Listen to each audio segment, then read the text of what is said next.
Hi guys, welcome to A&B Homemaker, a space where we are redefining the modern homemaker through recipes, thoughts, ideas, so on and so forth. So today I'm excited to share with you all this super easy, super cheap homemade garlic bread recipe. And in addition to the garlic bread recipe, I'm also going to be sharing some of my thoughts on why it's important to be you, to own you, and to really understand and embrace who you are and who you were created to be. First, we're going to go ahead. We're going to get started with our garlic bread recipe. Again, super simple, super easy. It'll be great to remix it, try out different things, try out different seasonings, different cheeses. You can really like mix and match and make it your own. You really can't go wrong with this recipe. I will also note that it is great if you want to make it ahead and put it in the freezer.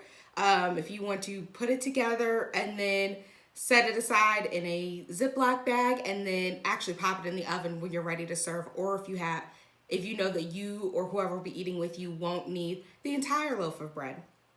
So just a few things to keep in mind about the garlic bread. Let's go ahead and get started with that recipe.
So while our garlic bread is breaking, I just wanted to take a few moments and share one of the key life lessons that I've recently been processing and chewing on and really trying to work through.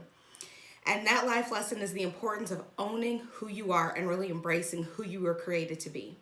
So I started to notice as I reflected on my relationships with people and how I was perceived and some of the feedback that I was getting, I started to notice that a lot of people in my life in various spaces were really only interested in embracing and understanding who I was when only certain parts of me were presented, or when I was able to shrink myself to fit into a box that they said should fit, or into a version of myself that fit the narrative that worked for them.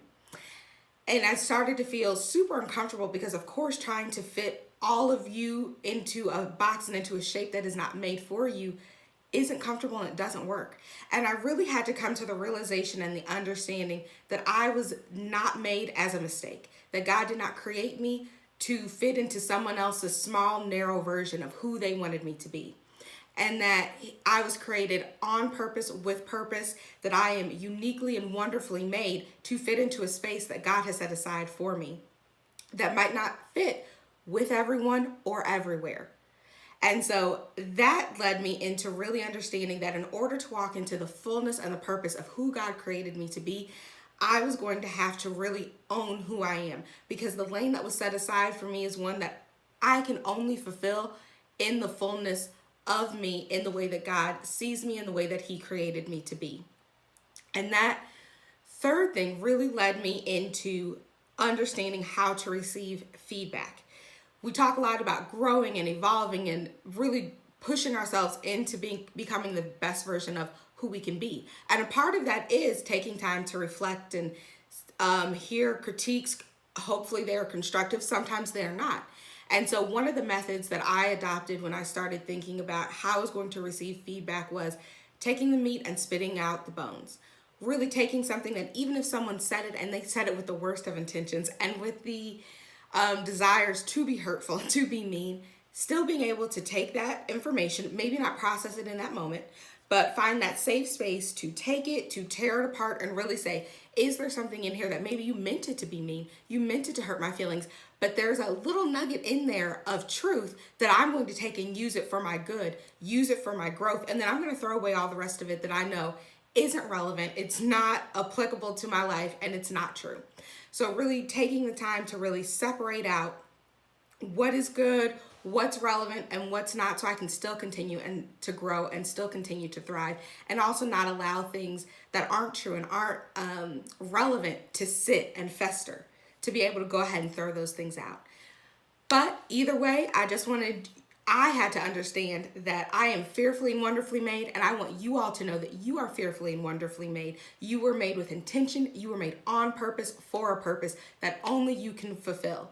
And the moment you walk into that, the fullness of who you are is the moment you can walk into your purpose and your destiny. And so I hope you all really take time to think about that, think about who you are, embrace yourselves, and how you can move forward in this world and in your lane that was set aside and created just for you. And so let me know what you think in the comments about that. But right now, let's get back to this garlic bread.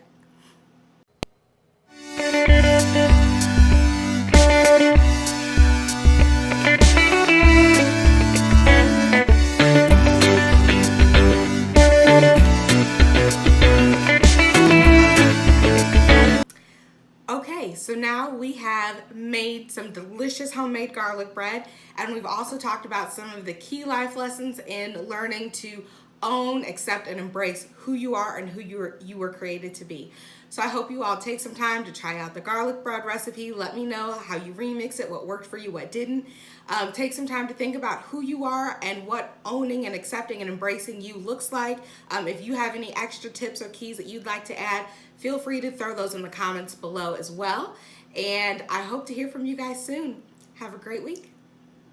Bye.